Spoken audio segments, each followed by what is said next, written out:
Welcome back to Hindi recap. नाजरीन, इस movie की इब्तदा स्पेशल फोर्स के एक स्ट्रॉन्ग मैन जॉन रिचर से होती है। दिखाया जाता है कि एक खातून एटीएम से पैसे निकाल रही होती है। खातून घबराती हुई कहती है कि सॉरी सर, मुझे एक और ट्रांजैक्शन करनी है। जॉन रिचर घबराई हुई खातून के हाथ पे जख्म देखता है और साथ ही एक काले रंग की वैन देखता है जो कि साइड पे खड़ी थी। वो समझ जाता है कि खातून किसी मुश्किल में है। जॉन रिचर खातून से कहता है कि मैं तुम्हारी मदद कर सकता हूँ, बस बिना पीछे देखे हुए मुझे जवाब दो, क्या इस शख्स ने तुम्हें कारजैक किया हुआ है? खातून जवाब देती है जी हाँ, और साथ में कहती है कि मेरा बेटा भी किडनैप है जो कि पिछली सीट में बैठा हुआ है। जॉन रिचर कहता है कि बस तुम यहीं पे रुकी रहो और परेशान मत हो। जॉन रिचर गाड़ी के पास पहुंचता है।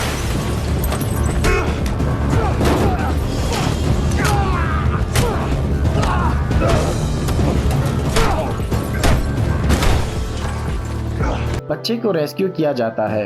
माँ जोर से अपने बच्चे से गले लगती है। इसके बाद जॉन रिचर वहाँ से जाने लगता है तो खातून पीछे से पुकारती है, रुको, जरा बताओ तुम हो कौन? जॉन रिचर जाते हुए कहता है कि मैं अपना तारुफ नहीं कराना चाहता। जॉन रिचर एटीएम से पैसे निकालने के बाद जब रसीद देखता है तो परेशान हो जाता है क्योंकि किसी ने उसके अकाउंट में कुछ रकम भेजी है। जॉन रिचर को एक साथी खातून की कॉल आती है जो उसे फौरन न्यूयॉर्क पहुंचने का कहती है। अब फ्रेंड्स को दिखाया जाता है जो जॉन रिचर का साथी और स्पेशल फोर्स का एक एजेंट था, जिन्होंने आपस में बहुत अच्छा वक्त गुजारा था। जॉन रिचर खातून साथी से मिलने फौरन कैफे में पहुंचता है। निगली नामी खातून जॉन रिचर से कहती है कि फ्रेंड्स को हेलीकॉप्टर से गिराया गया था और मरने से पहले उसे बुरी तरह टॉर्चर किया गया था। वो दोनों फ्रांस के ऑफिस जाने लगते हैं तो इसी समय एक शख्स कैफे से बाहर उन पे नजर रखे हुए होता है। जैसे ही वो ऑफिस में पहुंचते हैं तो तमाम ऑफिस को पहले ही तोड़ फोड़ किया गया था। निगली एक तस्वीर उठाती हुई जॉन रिचर को दिखाती है जो कि 19वीं स्पेशल फोर्स यूनिट की थी, जिस दिन वो पहली मर्तबा मिले थे। जॉन को अब माजी याद आता है जब वो अपने यूनिट के साथ शराब पी रहा था। इसी समय एक स्याह फाम शख्स आकर कहता है कि हम यहाँ शराब पीने नहीं आए और नेगली पे तंज करने लगता है। जॉन रिचर को इसका बर्ताव अच्छा नहीं लगता और गुस्से में उठ खड़ा होता है। वो उसे बुरी तरह मारते हुए खिड़की से बाहर फेंकता है और उनके ग्रुप पे पूरी तरह काबू पा लेता है। इसके बाद सब शराब पीते हुए एंजॉय करते हैं। अब जॉन को अंदाजा हो जाता है कि उन्होंने शायद रद्द अमल के तौर पर फ्रेंड्स को कत्ल किया। निगली एक लकड़ी उठाती है और इसी समय उसके जहन में एक आइडिया आता है। वो दोनों आपस में कहते हैं, Friends were sharp, right? Very sure. If he was dealing with something that could get him killed, you have to put it in a place that was very secure but readily available. Okay. So what's a place that's readily available that we entrust every day with very important items? दरअसल इन्हें mail box से एक USB मिली थी जो इनके लिए बहुत कारआमद थी। दोनों वापस होटल पहुंचते हैं। नेगली जैसे ही दरवाजा खुलती है तो चौकस हो जाती है। जॉन रिचर गन थामे हुए पहले कमरे में दाखिल होता है जहां वो देखते हैं कि हर तरफ टूट फूट की गई है। इन्हें किसी की मौजूदगी का एहसास होता है तो नेगली एहतियात से स्लाइड डोर खोलती है। अचानक वहां से एक शख्स बाहर भागने लगता है जिसे जॉन रिचर पकड़ लेता है। असल में यह शख्स उनका साथी डोनाल्ड होता है। थोड़ी देर बाद नेगली यूएसबी ड्राइव कंप्यूटर में लगाती है तो कुछ अजनबी लोगों का नाम सामने आता है जिन्होंने फ्रेंड्स को कत्ल किया था। ये तमाम प्राइवेट कंपनी के लोग हैं जो बहुत ही ताकतवर हैं। ये बिजनेस वाली कंपनियां उर्फ के तौर पर AM का वर्ड यूज करते हैं। डोनाल्ड जॉन रिचर के साथ एग्री होता है और कहता है कि ये लोग बहुत खतरनाक हैं, इसलिए मशवरा देता है कि हमें अपनी टीम बढ़ानी चाहिए। तीनों ट्रेन के जरिए सफर करते हुए ऐना के घर मदद के लिए पहुंचते हैं। दोस्तों, अब दिखाया जाता है कि चारों दोस्त मजे से शराब पी रहे होते हैं और अपनी जिंदगी के बारे में बातचीत कर रहे होते हैं। जॉन रिचर ऐना को देखने लगता है तो उसे यूनिट का पुराना वक्त याद आता है जब उन्हें आपस में मोहब्बत हुई थी। रात को जब वो बाहर चहलकदमी कर रहे होते हैं तो उन्हें जल्द ही एहसास होता है कि कुछ लोग खुफिया तौर पर उनका पीछा कर रहे हैं। वो फौरन फैक्ट्री की ऊंची दीवार पर चढ़ जाते हैं। अजनबी शख्स उनका पीछा करते हुए ऊपर चढ़ जाता है और उन्हें तलाश करने लगता है। इसी समय जॉन रिचर साइड से आकर उस पर झपटता है।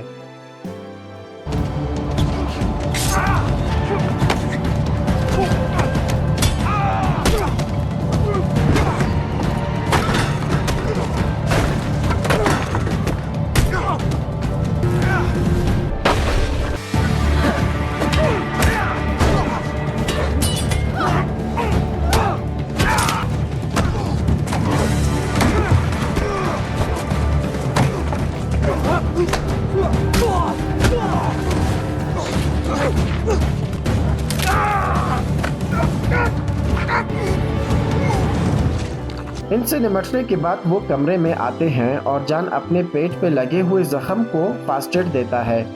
अगले दिन वो चारों एक साथ एक कैफे में बैठकर अपनी तहकीकात जारी रखते हैं। उन्हें जल्द ही पता चल जाता है कि पीछे आने वाला शख्स एक कंपनी का सिक्योरिटी गार्ड था। वो फौरन कंपनी की तरफ रवाना हो जाते हैं, लेकिन जैसे ही वो गाड़ी से बाहर निकलते हैं तो इन्हें मोटरसाइकिल सवारों के एक गिरोह चारों तरफ से घेर लेता है।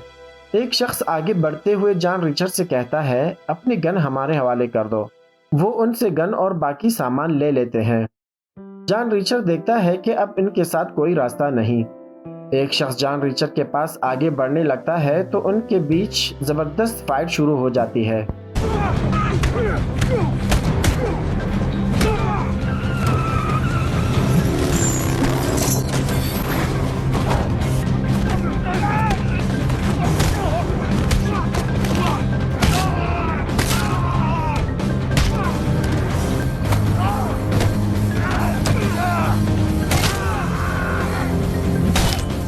इसी दौरान जॉन रिचर्ड को एक कॉल आती है। ये मास्टरमाइंड लॉन्गिस्टन की कॉल थी। जॉन रिचर्ड कहता है कि इससे पहले तुम पूछो, मैं तुम्हें बताता हूँ कि ये ऑपरेशन बहुत ही पेचीदा है। मास्टरमाइंड कहता है कि तुम मेरे लिए बहुत ही ज़्यादा मुश्किलात पैदा कर रहे हो। मास्टरमाइंड सोचने लगता है कि पैसों की मदद से वो ये मसला हल कर सकता है, मगर वो नहीं जानता था कि जॉन रिचर्ड को पैसों में कोई दिलचस्पी नहीं। जॉन रिचर्ड उसे कहता है कि मैं तुम्हें हेलीकॉप्टर से फेंक कर बदला लूंगा। अगली सीन में दिखाया जाता है कि 3 रोज बाद जॉन रिचर्ड और नेग्ली फहरिस्त से एक अहम शख्स का सुराग लगा लेते हैं। वो बेस बदल कर उसे मारने हॉस्पिटल पहुंचते हैं। जॉन रिचर्ड कमरे में दाखिल होते ही फौरन उस शख्स को गले से दबोच कर कहता है, अगर जिंदा रहना चाहते हो तो अपना मुंह बंद रखो। वो यूरिन बैग देखता है तो उसके जहन में एक आइडिया आता है। जॉन रिचर्ड कहता है कि तुम्हारे मसाने में एक गुब्बारा फूला हुआ है। उसे धमकाते हुए कहता है कि अगर ये फट जाए तो क्या होगा। जॉन रिचर्ड उसमें हवा का सिरिंज लगाना शुरू कर देता है तो वो शख्स तकलीफ के मारे चिल्लाता है और साथ ही उन्हें तमाम इंफॉर्मेशन दे देता है। जॉन रिचर्ड इंजेक्शन कैथेटर के पाइप में लगाता है, जिसके बाद उस शख्स का चेहरा फूल जाता है और वो दोनों वहां से निकल पड़ते हैं। जैसे ही वो बाहर निकलते हैं तो एक कातिल उन्हें देखकर फरार होने लगता है। वो दोनों उसका पीछा करते हैं मगर उसे देख नहीं पाते। अब दोनों उसे अलग अलग ढूंढने का फैसला करते हैं। नेग्ली एक वार्ड में दाखिल होती है और लोहे की एक छड़ी उठाती है और फाइट के लिए तैयार हो जाती है।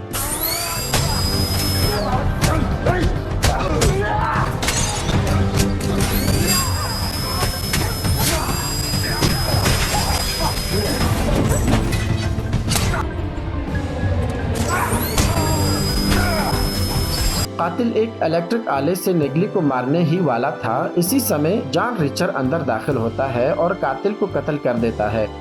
जॉन रिचर्ड को अफसोस होता है कि उसने उस शख्स से लॉन्गिस्टन के ठिकाने के बारे में मालूमात नहीं ले सका। नेग्ली उस शख्स का मोबाइल उठाकर जॉन रिचर्ड को देती है। थोड़ी देर बाद लॉन्गिस्टन जॉन रिचर्ड को कॉल करते हुए कहता है कि डोनाल्ड और एना मेरे कब्जे में हैं। अगर उन्हें बचाना चाहते हो तो फौरन पहुंचो। जॉन रिचर्ड अपने साथियों को बचाने फौरन वहां पहुंचता है, जबकि नेग्ली खुद को शेड में छुपा लेती है। लॉन्गिस्टन जॉन रिचर्ड को सबक सिखाना चाहता था, मगर इसी लम्हे उसकी कॉल आती है। इसके बाद एक और शख्स जॉन रिचर्ड की तरफ आगे बढ़ते हुए कुछ कहने लगता है तो इसी समय उनकी फाइट शुरू हो जाती है।